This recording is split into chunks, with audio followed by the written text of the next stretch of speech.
आपण पाहत आहात BV महाराष्ट्र न्यूज, खबरबात महाराष्ट्राची।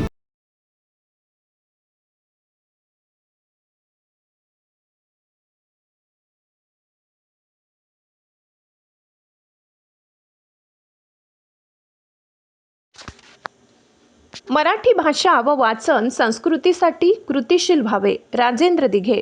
सटाण्यात साहित्यायन तर्फे कवी संमेलन। वाचन संस्कृती संवर्धन करण्यासाठी लिहिणाऱ्या हातांनी विशेषतः शिक्षकांनी पुढाकार घ्यावा।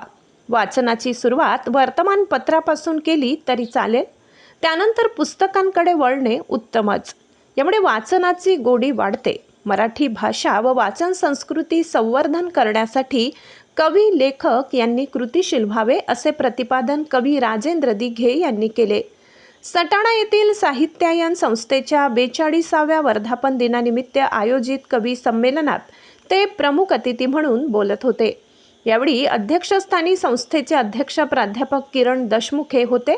मंचावर प्रमुख अतिथी म्हणून संत साहित्याचे अभ्यासक प्राचार्य डॉक्टर दिलीप धोंडगे, सुप्रसिद्ध समीक्षक डॉक्टर एकनाथ पगार, डॉक्टर शुभदा माजगावकर उपस्थित होत्या।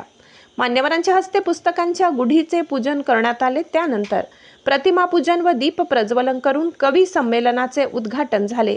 कवी दिघे पुढे म्हणाले की प्रत्येक कवीने अन्य कवींच्या कविता वाचायला, ऐकायला हव्यात।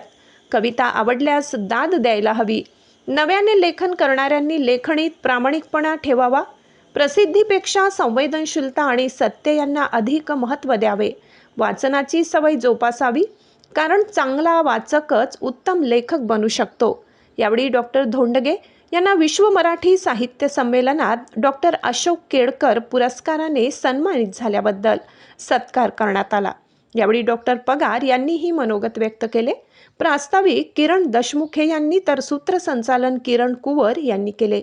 आभार शैलेश चव्हाण यांनी मानले। यावेळी झालेल्या कवी संमेलनात बाळासाहेब गिरी, देवदत्त बोरसे, तुषार महाजन, चंद्रकांत ठाकरे, महेंद्र महाजन, लिंगायत सर, दादा खरे, सिद्धार्थ जगताप, ललित सैंदाणे, अभिर जाधव, विवेक पाटील, सतीश येवला, ओम बोरसे, ओमकार सावंत, मालती चव्हाण, पूनम अंधारे, वैशाली सोनवणे, अपर्णा येवलकर, रोहिणी गायकवाड, ज्योती जाधव, अर्चना पाटील, अपेक्षा गुंजाळ, तनिष्का अहिरे, मीनाक्षी सोनवणे, शीतल वाणी, अपेक्षा चव्हाण, कुसुम धोंडगे आदी कवींनी आपल्या कविता सादर केल्या।